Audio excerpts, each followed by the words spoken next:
हर हर महादेव दोस्तों, इस नई वीडियो में आप सभी का स्वागत है। और आपको जैसे पता है कि बग्गी के पिछली पार्ट में हमने इसके ब्रेक पेडल का काम किया था, और इस पार्ट में हमें इसके जो है कि इसके डिफरेंशियल गियर का काम करना है, जिसके लिए मैं यहाँ पे ओंकार मोटर वर्क्स पे आ गया था, जो कि गुरुद्वारा रोड श्री गंगानगर के अंदर है। और ये अंकल जी ने सबसे पहले इसके जो बेयरिंग को बाहर निकाला, और इसके अंदर एक चैन वाली जो गरारी है उसको खराद पे थोड़ा सा इसका बोर साइज़ बड़ा करके और इस तरीके से यहाँ पे 4 होल करे और डिफरेंशियल के अंदर इनको यहाँ पे इन्होंने टाइट कर दिया। इसके बाद में इसके अंदर हमें दूसरे बेयरिंग भी फिट करने थे। बेयरिंग फिट करने के लिए उन्होंने इसको भी थोड़ा बहुत मॉडिफाई किया, और उसके बाद में हमारी बेयरिंग वगैरह सब फिट हो गए थे। और आप देख सकते हो अंकल जी ने बहुत ही अच्छे से काम किया, और रात के लेट तक वो हमारा काम करते रहे, हमारे काम के लिए स्पेशल वो रुके रहे। तो मैं अंकल जी का बहुत बहुत धन्यवाद करता हूँ, और बहुत ही रीजनेबल प्राइस में इन्होंने मेरा काम करके दिया था। जैसा कि आपको मैंने पिछली एक वीडियो में बताया था कि अभी हम बग्गी के अंदर डिफरेंशियल इंस्टॉल करेंगे। तो ये हमारा डिफरेंशियल था, और इसके ऊपर इस तरीके का एक बड़ा गियर लगा हुआ था। तो इसको सबसे पहले हमने खुलवा लिया, जो कि यहाँ पे माउंट था इसी पे। और इसके बाद में जो बाइक की जो गरारी होती है उसको इसके ऊपर फिट करवाया। तो उसको फिट करवाने के लिए आप देख सकते हो ये इस तरीके की गरारी होती है बाइक के पिछले टायर में जो लगी होती है। तो इसको थोड़ा मॉडिफाई करवाना पड़ा, जिसके लिए उन्होंने मैं खाद मशीन पे गया था, जहाँ पे उन्होंने इसको बीच में से यहाँ से कट कर दिया। कट करने के बाद में ये इसके ऊपर फिट हो सकता था, इसीलिए ये कट करना पड़ा, बोर बनाना पड़ा इतना बड़ा। उसके बाद में उन्होंने इसमें 4 और होल करे, और जो इसमें डिफरेंशियल के अंदर पहले से 8 होल थे उसमें से 4 होल के अंदर इसको फिट कर दिया। तो ये इस तरीके की फिटिंग हमारी बन गई है। इसके बाद में ये जो हमारे बेयरिंग थे तो ये भी इसके अंदर फिट करे। तो बेयरिंग के आगे का ये जो इस तरीके का जो कवर था, आगे की जो लेंथ थी, तो वो हमें को काट के छोटी करनी पड़ी, क्योंकि अगर ये लंबाई ज़्यादा होती तो हमारे एक्सल इसके अंदर पूरे फिट नहीं हो रहे थे। तो इसको भी मॉडिफाई किया। तो ये इस तरीके से दोनों बेयरिंग के आगे के जो ये स्लीव है, ये एक्स्ट्रा जो होती है, तो ये हमने काट दी। और ये जो बेयरिंग है 207 नंबर बेयरिंग है, आप देख सकते हो यहाँ पे।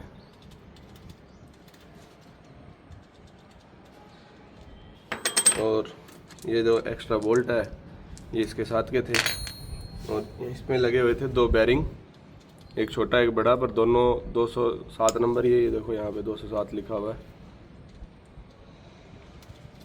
तो ये 207 नंबर बेयरिंग थे दोनों, क्योंकि दोनों का ये अंदर का जो बोर है सेम था, देखो। तो ये भी हमने निकलवा दिए, क्योंकि इसको माउंट करना है। तो हमने इसी तरीके का सेटअप बना लिया पहले वाली तरह। और अब ये जो है इस तरीके से मूव करेगा आराम से।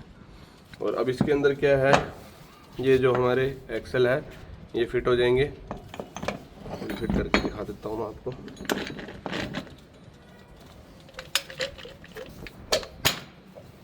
ये देखो पूरा एकदम फिट हो गया। अंदर की साइड से भी देख लो, यहाँ पे ये पूरा आ गया गरारी के अंदर। दूसरा भी कर देता हूँ फिट। और हमारे दोनों एक्सल फिट हो गया, और इसको हम बग्गी पे फिट कर देंगे। एक्सल की लंबाई बढ़ानी पड़ेगी, बाकी सब ओके है। तो गाइस, ये जो पहले हमारा ये सेटअप ऐसा था, यहाँ एक बेयरिंग जो लगा हुआ था वो हमने यूज़ कर लिया इसी के अंदर। और ये वाला निकल नहीं सकता था, क्योंकि हमने यहाँ पे वेल्डिंग कर दी थी, इसलिए इसको छोड़ दिया। और ये जो गरारी है ये भी हमारे काम की नहीं थी, तो इसको ऐसे ही छोड़ दिया। इसको हम किसी और प्रोजेक्ट में यूज़ कर सकते हैं। शाफ्ट को एक बेयरिंग और लेके आना पड़ेगा बस। और इस एक्सल को यहाँ से निकाल देंगे, और इसके बाद में इसको इसी जगह पे फिट कर देंगे इस तरह। इसके लिए मुझे इसके ये जो यहाँ पे ये बेड बनाए हुए हैं स्टूल से, इसको कट करके और इसको वेल्ड करना पड़ेगा। तो ये काम थोड़ा सा बढ़ गया है, पर हमारे दोनों एक्सल फिर मूव करेंगे। अभी एक एक्सल पे चल रही थी हमारी बग्गी, तो अब दोनों एक्सल पे चलेगी।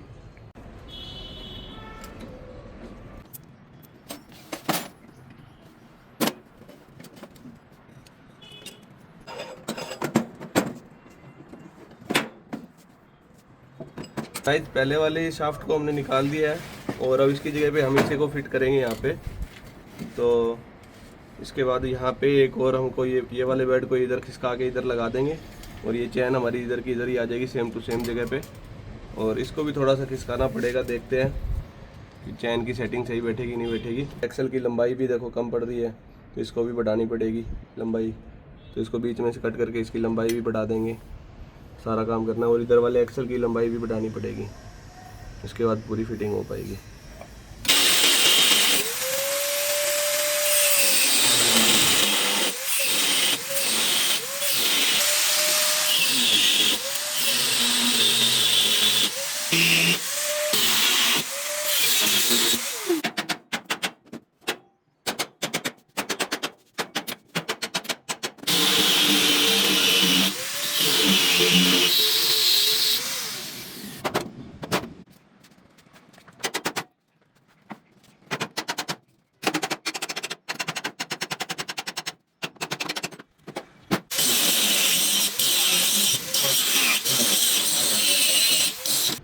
तो गाइस मैंने यहाँ से ये दोनों जो बेड थे ये बनाए हुए थे, इनको हटा दिया है और अच्छे से ग्राइंड कर दिया, एकदम साफ़ कर दिया है।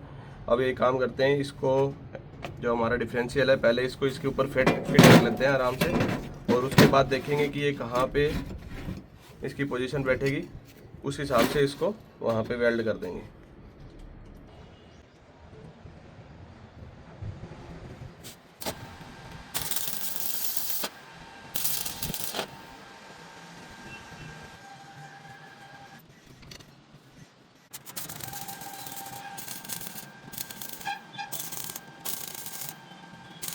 दोनों एक्सल चल रहे हैं जैसा कि आप देख पा रहे हैं। अब एक पर होते हैं तो दूसरे में पावर चली जाती है, देख लो आप। इस हिसाब से इसको रोक दिया तो उधर पावर चली जाएगी, और दोनों को छोड़ दिया तो फिर दोनों में पावर आ जाती है। तो इस हिसाब से डिफरेंशियल गियर काम करता है।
तो गाइस हमारे डिफरेंशियल गियर की जो पोजीशन है वो फिक्स हो चुकी है, और जो हमारा एक्सल है वो उसकी लंबाई अब यहाँ पे कम है, तो इसकी लंबाई हमें बढ़ानी पड़ेगी। ये कम से कम यहाँ तक आना चाहिए, अंदर तक, ये जो इसका हिस्सा है।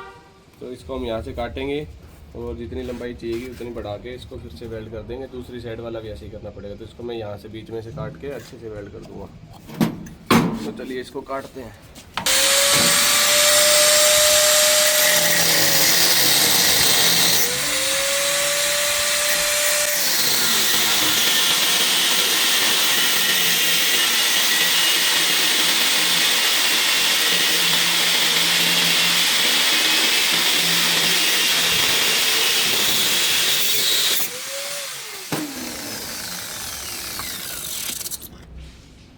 तो जैसा कि आप देख सकते हैं हमने इसको काट दिया है, और ये जो हिस्सा है इसके अंदर चला जाएगा।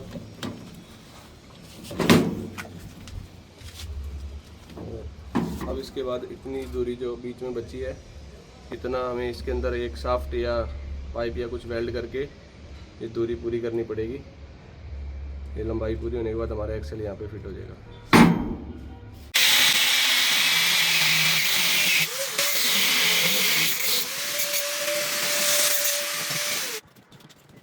ये वाला एक्सल इसके टायर में फिट कर देते हैं यहाँ पे।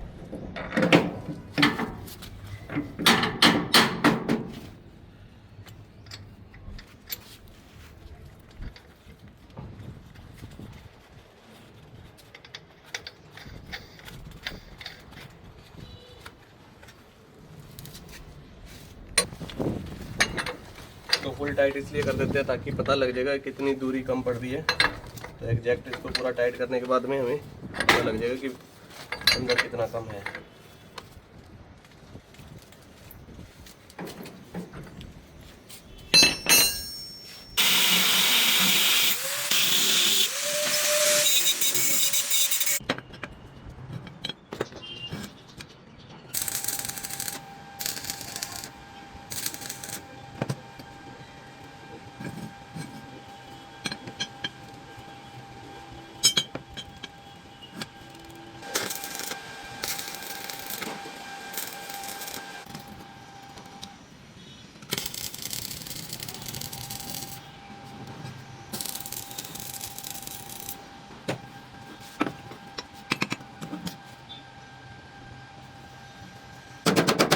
दोस्तों एक्सल लगाने के लिए हमें इसकी हब को खोलना पड़ेगा, तो इसीलिए हमने इसकी हब को निकाल लिया है बाहर ताकि एक्सल अंदर फिट हो सके।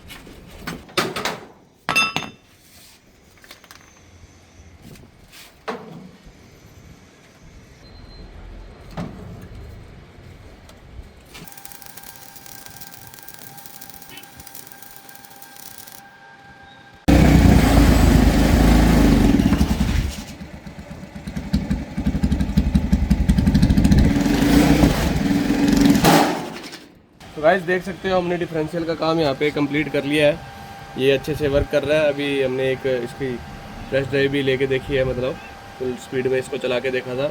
बाइक के 5 गियर होते हैं तो 5 गियर के अंदर इसको फुल स्पीड में रोटेट करके देखा। और इसकी जो ये चैन थी जो बहुत ज़्यादा ढीली थी, तो उसके लिए हमने क्या किया, इस गियर बॉक्से को पूरा काट के फिर थोड़ा पीछे करके फिर वेल्ड करा, क्योंकि ये किसी भी पोजीशन में सेट नहीं आ रहा था। अगर एक इसमें से एक कड़ी निकाल देते हैं तो ज़्यादा ढीली हो जाती है, एक डाल देते हैं तो बहुत ज़्यादा टाइट हो जा रही थी। इसलिए हमने इस गियर बॉक्से को ही काट के थोड़ा पीछे की साइड कर दिया, जिससे अब ये देख सकते हो एक इनफ टाइट हो रखी है, कोई दिक्कत भी नहीं है।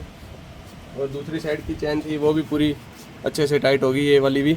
और इसके बाद में मैंने इस गियर बॉक्से को यहाँ पे वेल्ड कर रहा हूँ ये पूरा अच्छे से दोबारा, और ये अच्छे से हमारा वर्क कर रहा है पूरा। तो आपको ये वीडियो में आपको दिख जाएगा कि किस तरीके से हमारा ये जो डिफरेंशियल है अच्छे से वर्क कर रहा है। ये पूरा एक वीडियो आपको भी दोबारा दिखाऊंगा इसको टेस्ट ड्राइव करके।